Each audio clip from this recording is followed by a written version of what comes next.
Loite ho lấy sự chung hen thil Kidang tam ta pi anum zong le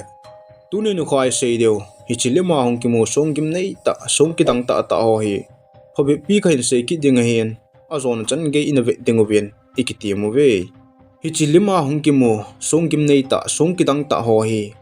scientist ho rong alung odong opin ama hon zong dei bang ten a hol do zo po ven akim vela hon zong zo ten le khat to in su khan te tien a gel ven he ti chun la do ding an ti ven iti a bol wang ven niau cha zong song ho he ana chat po na hi song ho hi ve na hele adin naw hi niau cha cha hen ga ki son le ki le thla jeng le kilomen a hin la kim vela hon izat we la thla de na gut wang ven ana la thla zo po ven na hi hi chita bang song Kidang ta ta ho hi Hoilai gam gama amaham ana veo hi te ama sa pena hen Valencia ro Canada gam sunga Nova Scotia munakon hita bang song hi vadung pangin a umena hi chi song hi a he zo sel amu zo se chun hitia akitun hi ata san powin zo ten la hungkele la en te tin bo ana gel vin hi ama ho gel jong cha gel thei se na hi en chule ki cha na dan chu akia khat lang hi song in ki ngamen akia khat lang hi akingam ki pon hiti hin vadung pang hen ading in hi chi song a sandan hi 30 feet a pha en agi de lang hen 180 ton a pha en hi chilai mona song Kidang ta anum je hen mun kam tha ta ta ko nen ave de kun se nen an che jiwen a chi ho chun so thla te de an gong jiwen a hin la an khoi cha ji po wen hi chi keu chi hilowen chilai mun jeng in jong hui le go an ke tho en hui pi an nung in a hin la chi song chu neu cha jong an chat po na hi chilai vela ho chun a sei ki na wa chun chi song hi akile tla hele leise ni ki chai jeng ding in ana sei ki no vin piti chun scientist on jong hul na hi a hin nei ta vin scientist o chun chi song hi kum sang khat ma sang lang chun ai so hi chilai mun hin ana longin chi ai so ko na song hung do khat chu hi en cha ki tung pa hi ai so ko na hung do hi en anuya ki le hla ho wang hi cho a ko na hung do cha nei poe ai sa ko na hung do hi je na hi tia hi cha de na ki tung den hi e tin ana se yu ven hi aban che ki leo hen ani na hi al nasla rock Saudi Arabia gam sungo khun sung kim nei ta khat ni ana ki nen sung hi ve na hele alai lung don chat ni min a tan hi le a kilomen a hin la hi ti cho hi pon scientist on jong hi chi sung hi kum tam pi ana lungim pi u ven hi alim hi phat chai ve na hele min machine amana he tia chu an a to wa alai lung jong hi an a no ham ti jeng the hin chuti lawa lungdon om na ki cha na na hi akitun jong hi ve na hele neu cha cha bo ai in hi chi song a lui dan hi kum sang ni le zanga lang hi achetan song akimu na mun hi Saudi Arabia gam sunga tiama kursis munakun akimu in hi chule song Kidang ta hi je hen Saudi Arabia ten a history win jong akizilu tawin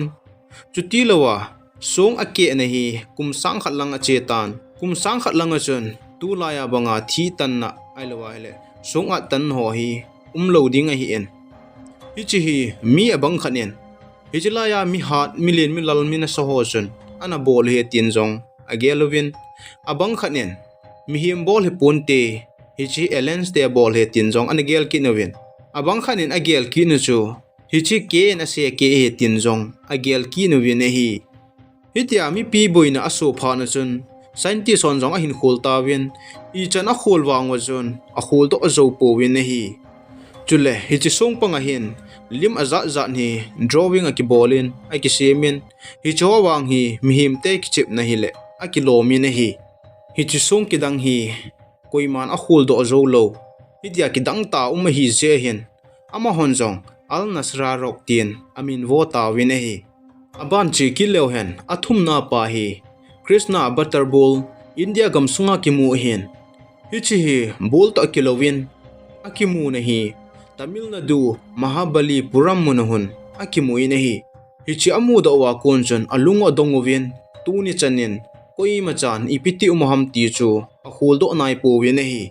chi song a khol na wa hin adung lang hin 6 meter aphan a vai lang hin 5 meter a phain agi dan hin 250 ton aphazowi ne hi song hi vena hela len hle zengin akitun na hi vet ki na hela neu hle zengin mi amule hezo se chun itia dingin ata san powin nga kison kang hen lang hele kili thla jeng ding hin agi alovin ne hi ahin la hi chi song alui dan hi hitia na hi kum sang le jani lang hi achetan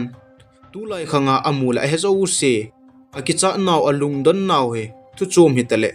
ache sa 1908 kumlai zong chun government ho in hi chi song hi hitia ha ki koi dana hele khat to hin su kha ding hi atiwin hiti chun la do na ding plan sa ta na go ngawin hin la sung chana cha sapon hiti hin ana cha khenin tu ni chanen hiti hin na lai jin hi hichilai muna sung gim nei ta anum zia hin ama hon zong amuna vel chu ana su thengowin a hele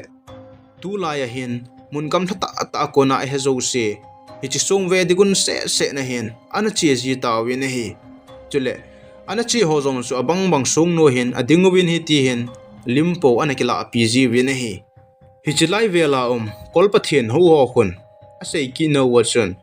hichi sung hi masang laya apthin ho krishna in chanamu koi ho na gu in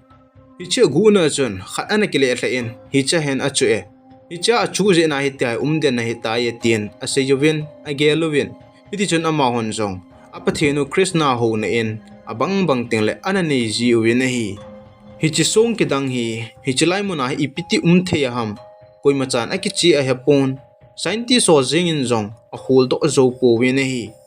hitia koi machan a hol do zo lo ji chun hichilai vela kolpathin ho ho khon hichi song hi krishna butter bul tin amin vota win hi aban chi kilo hen number lina pa hi split epir rock atiki nawen hichi song hi new zealand gam sunga akimu in wadung lai lung ta hen song len ta khat ake na omen ake dan hi min asat ke thu hil akilom jingin hitia ki aje hin ama honjong split epir rock tin amin vo win hi New Zealand gam sunga hitabang sung kidang ta namun hi ebil tusman na national park munin min hi sung hi vena hele ake dani khatowin doya abola hi ta su ke jeng ham ti jeng ding rong chu sung hi alen tle jengin I thelo ding che hin thu khol hon asei no wachun hi chi sung hi masang lai jan them khan an ke en ake na dona chun tui an lut in hi le hi tia hi ke ni ki so la hi tien asei zubin hi hichilai vela hon sunga kidan dan a he do phanowin mi ve theding in hin bolun hichpa chun muntin gamtin na konin hichi song wedding gun se na chun mi na chi je wen hiti chun limana kila piwin video ho hi anala do ji win hi aban chi killew hen anga na pa hi golden rock atiwin Myanmar gam sungin hitabang song hi akimuki ni hi hichi song hi ga wedding hen a eng sel jengin golden na ki sim hile akilomin hichi ha itia che hitan ama honjong hiti hi ji na hin golden rock tin amin vo win hi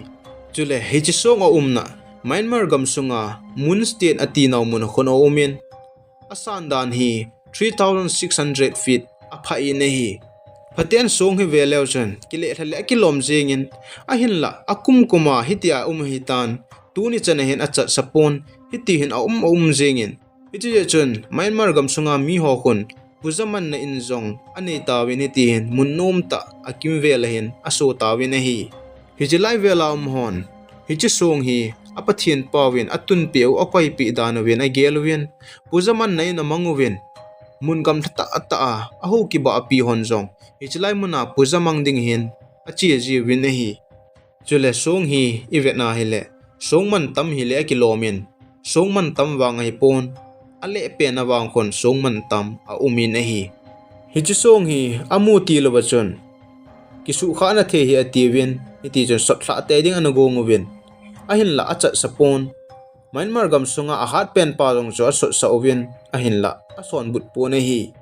hichi pha chon scientist on jong hichi song chu hul do te de atiwin ahin la kum izat a hul wang win a hul do zo po win tu ni chanin jong a hul do nai po win hi loite ho tuni ni khwa sung kidang ta hoi se naw hi chan hin ki chai tan azona chan a hin ngai la hin ve zo sin a bon cha chung ki pa thu kan sein video tha hong ki taka sin ananga azingo hi te